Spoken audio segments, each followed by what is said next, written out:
guys, welcome. We are on a Wednesday webinar. Today's webinar, we're going to be talking about email, and it is a huge topic. So it is not something that I'm going to be able to deep dive into in a 30-minute session. But what my goal is today is to just be able to provide you with kind of a summary of things and steps that you can take, things that you can do to kind of make your email a little bit more secure. Okay, on the call with me today is Sarah, Michelle, and Jessica. They are going to be watching the Q&A and the chat. So feel free to communicate with me and ask questions everyone can benefit from.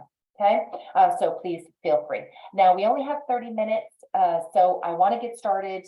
So Lisa Brown, most of you know who I am. I own CST Group Inc., which is a managed service provider. We ultimately protect your technology and therefore your business. So let's get started. Email is your biggest risk. How are you managing it? And that's what we're going to be talking about for the next 30 minutes. All right. On the agenda is going to be business email compromise. All right. So we want to make sure that we understand what that is, why we care about it so much. We're going to be identifying some phishing attempts, things to look for. Before you ever click anything, before you put your company at risk, steps you can take to prevent those email compromises, tips to help us manage employees, and remember they too are connected to the same network, so we do want to make sure that we are educating our employees, and we're going to talk about that a little bit. We're also going to talk about encryption and why that is so important for you, how and if you are able to do that. We want to make sure that you have that ability. We're also I'm going to do a summary of some best email security practices that you can really implement now, steps you can do immediately to kind of make sure that you have your email under control. Okay, so that is what is on our agenda. Remember, please ask questions as we go. All right, guys, so here's a fun little statistic. More than 99% of attacks require human interaction to succeed, resulting in malware installation, wire fraud, unwitting data disclosures, and more. Okay, so what does that mean? So what does human interaction mean? What is required? So basically, someone has to believe that the person sending them the information, hypothetically in an email, that's what we're talking about now. So that person that's sending you the information is convincing enough to get them to click the link, download the file, visit the website. 99% of the time, that belief is required. Okay, which means the emails that you're reading, the social media posts that you're reading have to be convincing enough for you guys to actually click the link, provide them with information. So I know that this world is not full of dum-dums. Like I get that we all have some basic common sense. So how does that happen? Like how does an email sound so convincing that it gives us the willingness to want to click and download? So I will be honest in saying that we are trusting beings. Humans in general want to trust. We want to believe that we are not going to be in a circle of people that want to manipulate us. So instinctively, we want to believe that the coupon that you're sending me or the gift card that you're going to be giving me if I answer a survey or if I provide you with information, you're going to be sending me some free gift. You want to believe that stuff is true. You want to believe that they're giving away, and I use that term very loosely, giving away something. We want to believe that they're doing it with integrity. And unfortunately, that is rarely the case. So please, we've got to be very aware because 99% of the attacks are happening because of a human is accepting it. Okay, so that is a staggering statistic.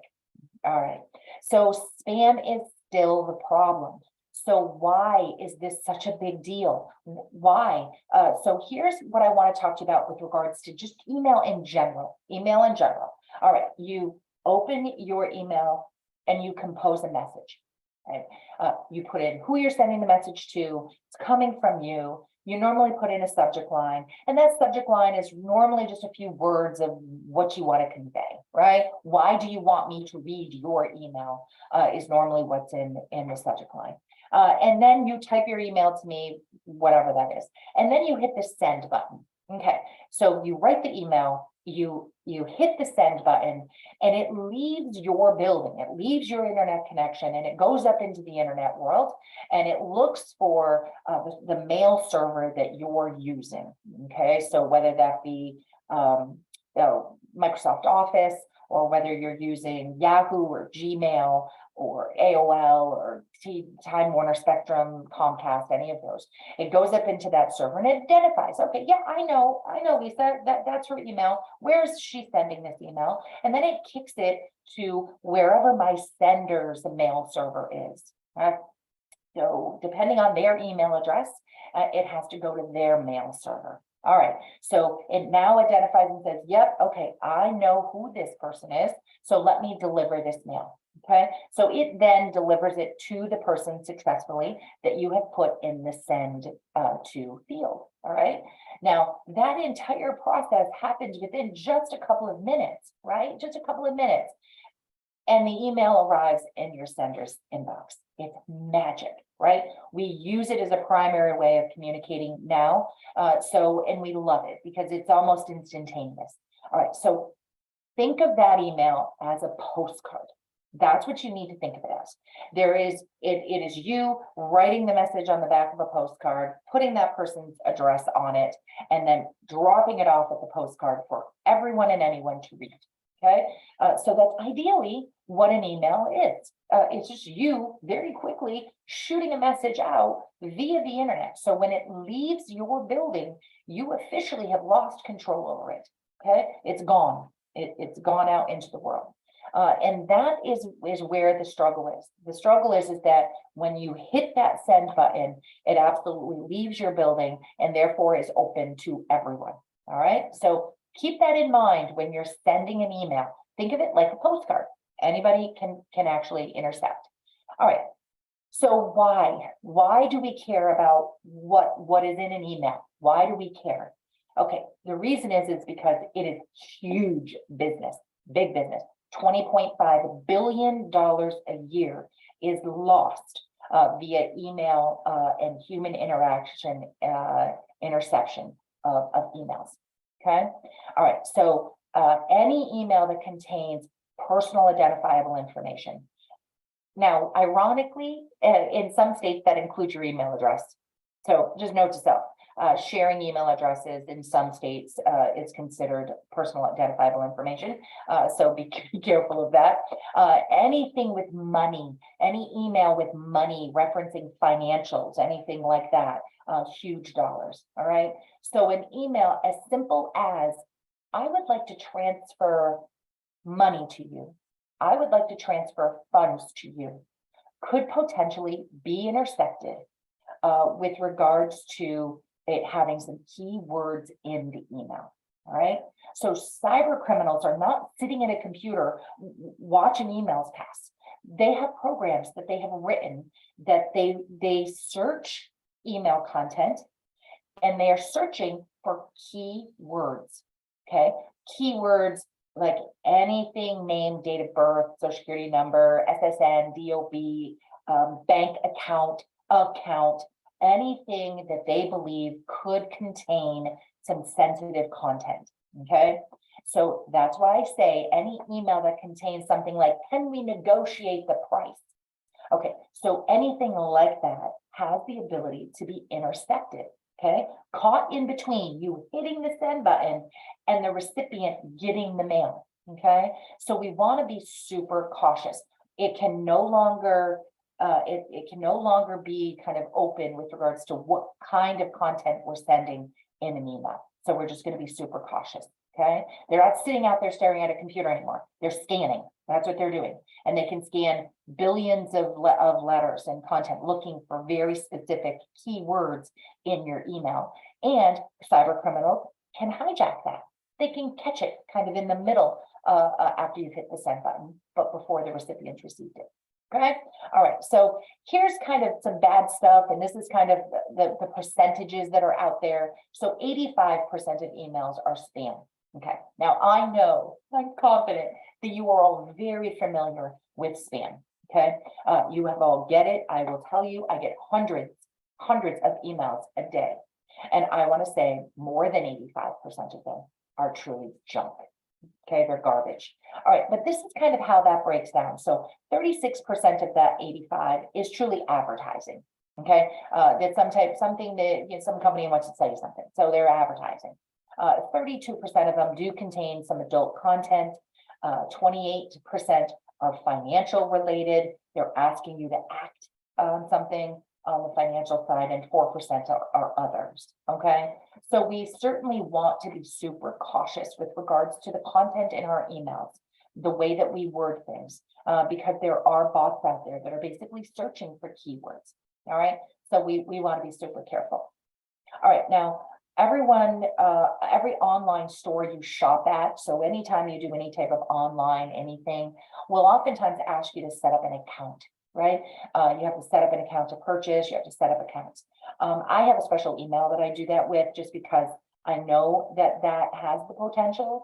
That email, that company may potentially sell my email address, and they'll do it because it's money for them, unless they specifically state how they're managing your email, the information that they're collecting.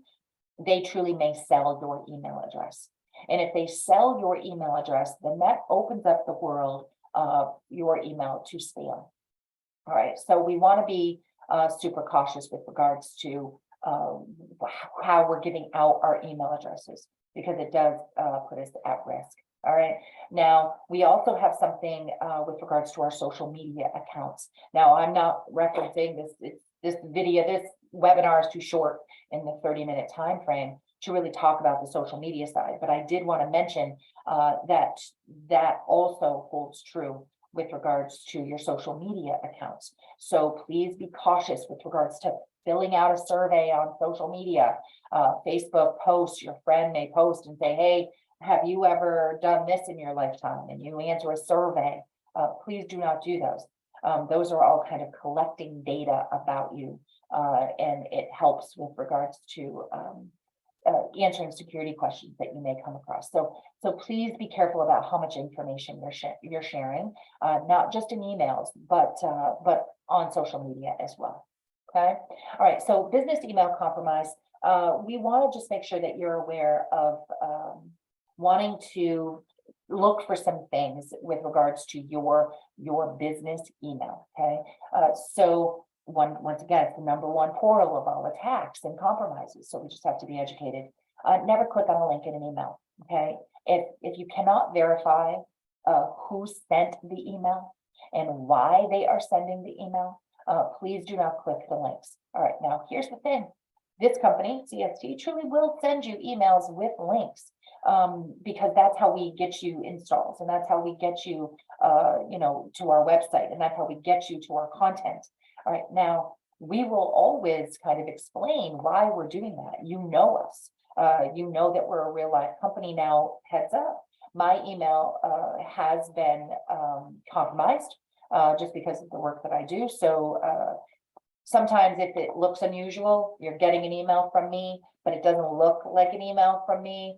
It may look like it's my email address. It may even look like it's my picture, but it's just as weird. There's not enough words in the email.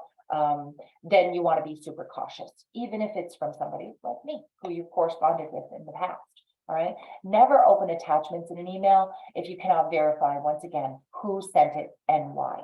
Okay. So links in an email, attachments in an email. Right? Never allow anyone to remote into your computer without understanding, once again, who and why.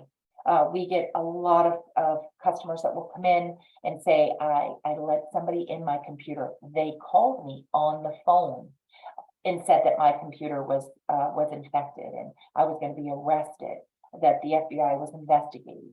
IRS, they'll use key acronyms that scare people. Okay, so never allow anyone to remote in unless you know who they are and you've actually had a conversation with them. okay? Never do financial transactions via email without confirming who and why.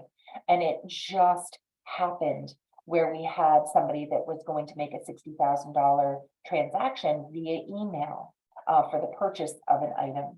And the banking account information was shared via an email, and they were ready to transmit that money without ever confirming.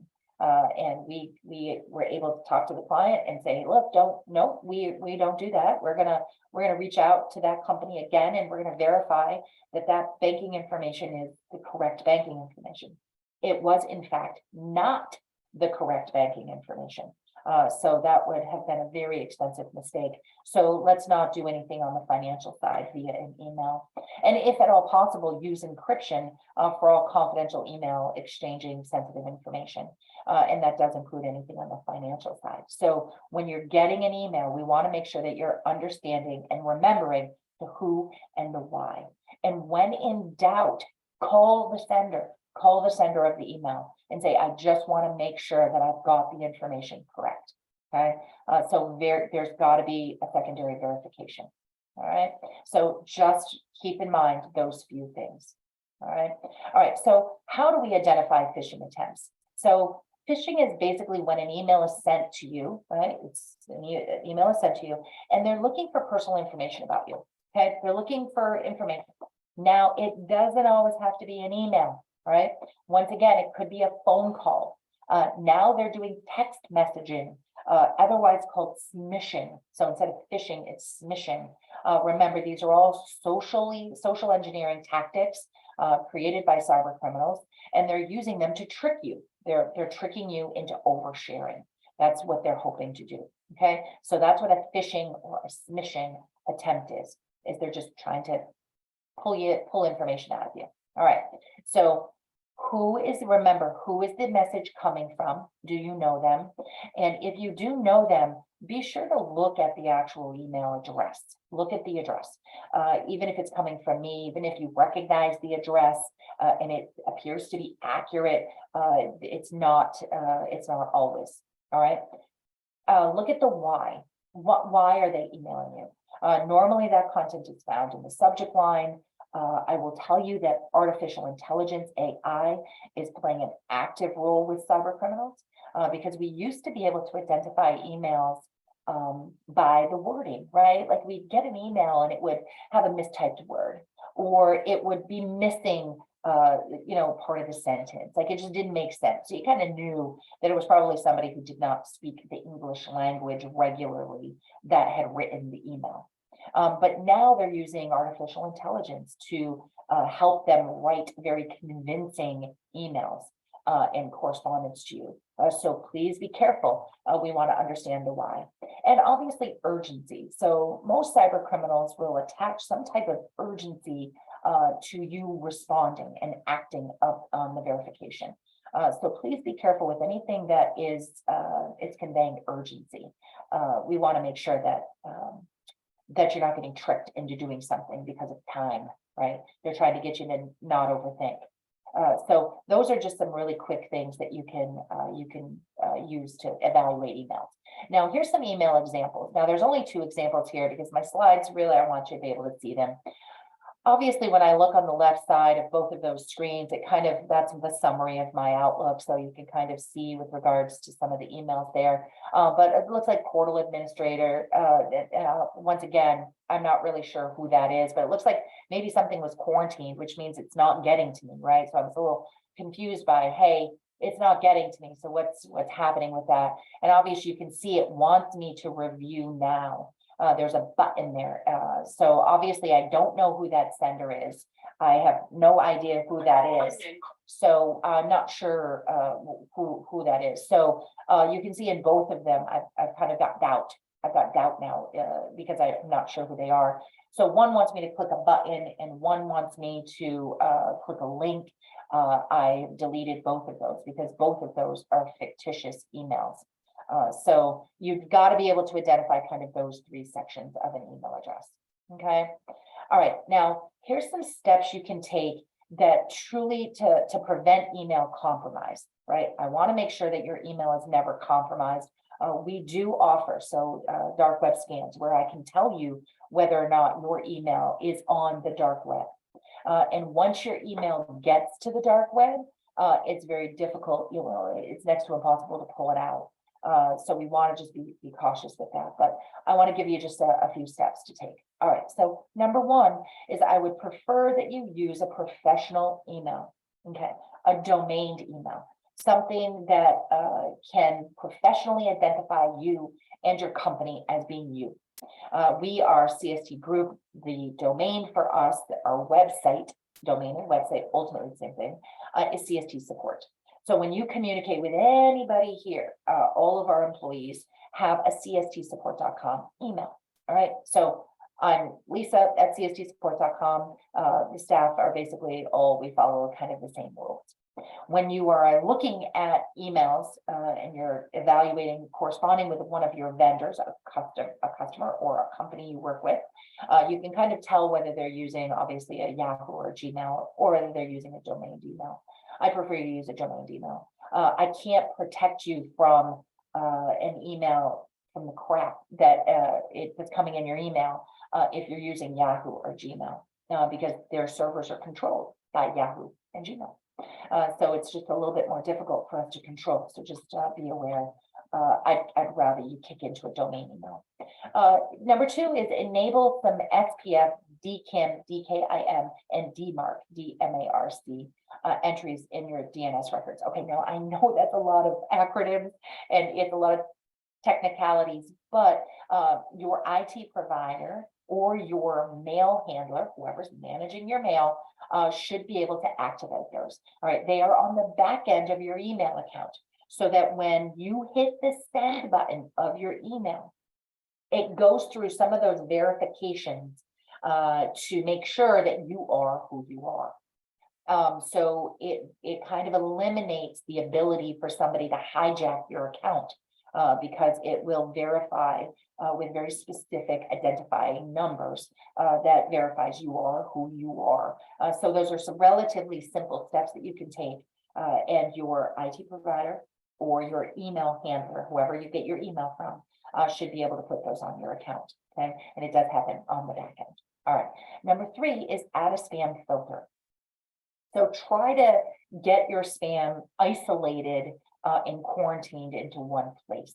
Now, for the most part, they're kind of default, right? Yahoo has a spam filter, Gmail has a spam filter, Office 365 has a spam filter, and we just want to update. We want to upgrade those a little bit so that we can tweak them so that you're not getting a lot of spam. We can filter out the junk and prevent it from ever going into your inbox. Now, there's always little glitches with that sometimes, right? Have you ever been expecting an email and it just hasn't gotten to you and it hasn't gotten to you? And then you realize that it went into your junk folder or your spam folder. So there were little glitches with that, but you need to be aware that you have to check that periodically, but it does filter out a lot of junk, okay? Number four is just, I'm using proactive common sense. Okay, so we all have common sense, right? We all believe that free offer or the trip to Jamaica or the, $100, gift card, we want to believe that those are real. But so we have common sense, but I really need it to be proactive. Like, I need you to be consciously thinking about all of the emails that you're getting, all of the offers that you're getting in your email addresses, in your inboxes, and we need to kind of sort through that. So I need you to be proactive. I need you to understand that this is a real risk, could cost you hundreds of thousands of dollars. So we just want to be super proactive with some basic common sense. All right. So some four simple things that you can do to kind of help you along. All right. So here's some tips to help manage employee email. All right. Now, here's the thing, guys. All your employees put you at risk because they're connecting to the same network. They're using the same, even if it's domained emails, like everyone here uses cstsupport.com, that's our domain, but my staff put me at risk just as much as I do, right? Because they're sending and receiving email and they too are getting, spam and junk. So it's super important that we get under control what those employees know and how they're managing it as well.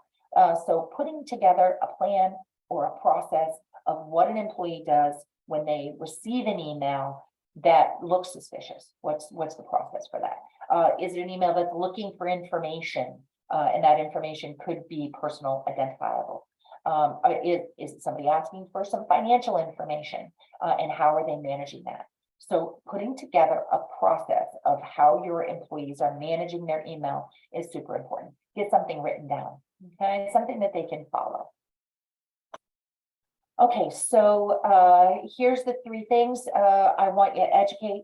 So once again, that's kind of putting that plan in place with your employees to make sure that you are educating them on how they're managing their email. You need a process, you need a plan in place. I would encourage you to do some ongoing security awareness training. We do offer that here. We deploy it to many of our clients. It's automatic. It happens for us every quarter. Carrie here will truly deploy some security awareness training to our clients. And that tells us with regards to who is actually clicking the links, who's downloading stuff, who's submitting information. And it gives the decision makers the ability to say, okay, let's get some additional education in here. We can deploy it on the back end as well. And I'm also going to encourage everybody to get their inboxes under control. So you know, you have to understand that your inbox is just kind of like the mailbox at the street, right? And if you just continue to stuff into that mailbox, it will become eventually a little overwhelming. So we want to make sure that you get that email under control. Also, another tip is please do not always use the reply to all button. Right. So for those of you that have ever been in an email chain with a group of people, and you truly have gotten the reply alls where it's just like the thanks and the, I'll be there and I'm in, it makes you a little crazy, right? So if you are only confirming something, or you really want to only talk to the sender, please just use the reply button. The reply to all would only really be relevant if you wanted to share information that the entire group could be beneficial for. So just be super cautious with regards to reply versus replying all. Also empty your deleted folders. So please try to empty those deleted folders. You clean out your mail regularly. I delete a couple hundred every day. I do go in at least once a week and kind of empty that deleted folders. Do not use your deleted folder as your data hold. We have had customers in the past that have just said, I deleted, but I can't delete the deleted stuff because that's where I'm storing it. So if I ever want to go back to it, I can. So you have to think of your deleted folders just like the trash can that sits at your desk, right? If you never emptied that can, you would eventually be buried basically in trash. So please find another way. We can teach you another way to keep emails that are important to you. You're not going to store them in your deleted folders folder.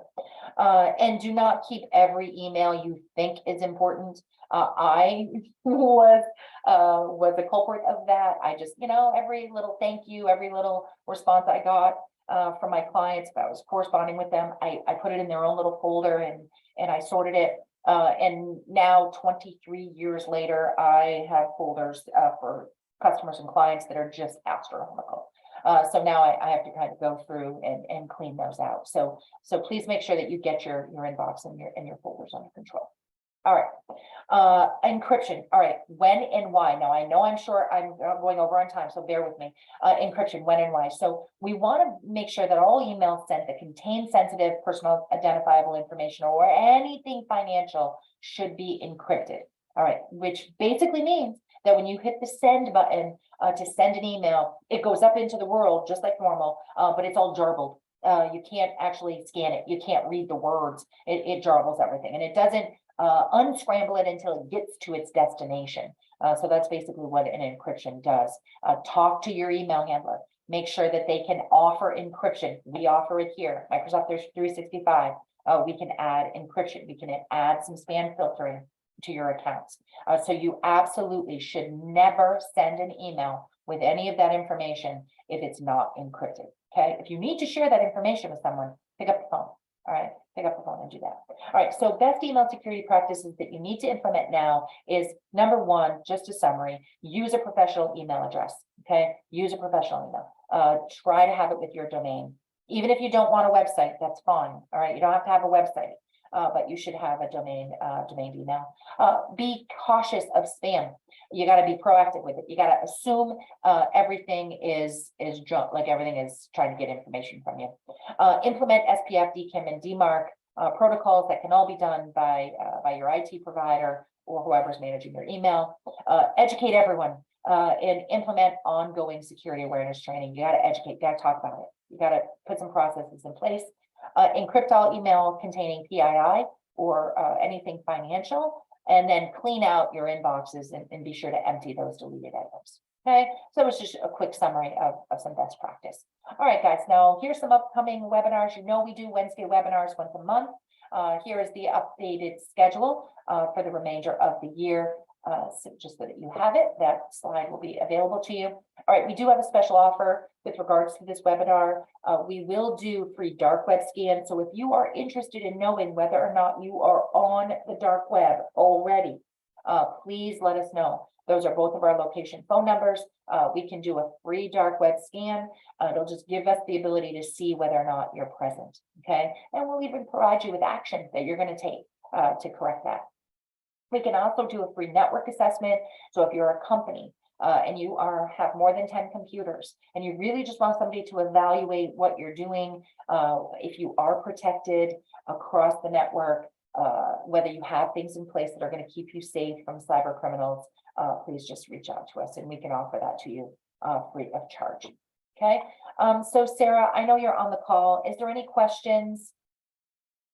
We do. The first one is, I have been using a Gmail email address for 10 plus years.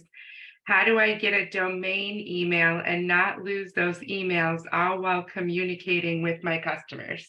Okay, so this is a common thing where a client will come to us and they'll say, look, I've been using that Gmail for 12 years, and customers know it. My vendors know it, my clients know it. I'm communicating with the state with that same email, right? I'm communicating with everybody.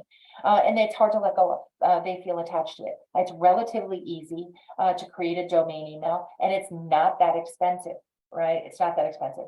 I would recommend that we purchase the domain for a long period of time, something like 10 years. That domain is a one-time kind of 10-year purchase. You don't have to worry about it. And that's running just under $300. So you're looking at about $280 to purchase your domain for 10 years. And then you establish an email, whatever you want that to be. Now with a Gmail, Yahoo, what we would do is we'd set up a forward, right? So we'd go into your Gmail and we would forward all of that email into your new email so that you get it all in one inbox. Because nobody wants to check multiple inboxes, right? And then we'd send out a notification to your contact list and we'd say effective immediately, here's your new email, all right? And we would keep that Gmail forwarded for as long as it took for them to start using your new email address. Now for us, we do that all for you, right? You just call us and say, hey, this is what I want to do, and we make it happen on the back end. So it's not complicated. If we are not your IT provider, go to your IT provider and say, I want a domain email, and they should be able to help you with that. Okay. All right, Sarah, question? Any others? How do you ensure third-party vendors or partners align with your email security standards? Okay, so there's no kind of guarantee that your vendors, anybody that you work with, even your clients and customers, are gonna abide by the same email security protocols. There's just no way to do that. What we can do is we can educate. All right. So if you are communicating with anything on the PII or financial and you're encrypting, it should come back to you encrypted, right? We want to make sure that that protocol stays in place. I will tell you that's not always the case. So you've got to communicate, you've got to educate. If somebody is going to be transmitting information to you, please tell them to encrypt it so that you are protecting your information. So the best advice I can give you is educate, okay? Tell them you want your information encrypted. Any other, Sarah?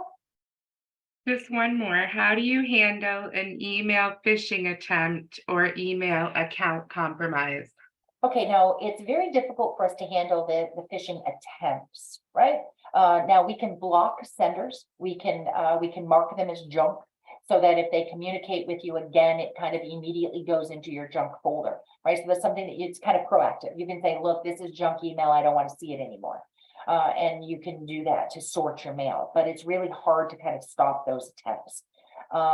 You can, if your email or any of your accounts, it doesn't necessarily have to be email. If your social media accounts have been compromised, the first step is to change passwords.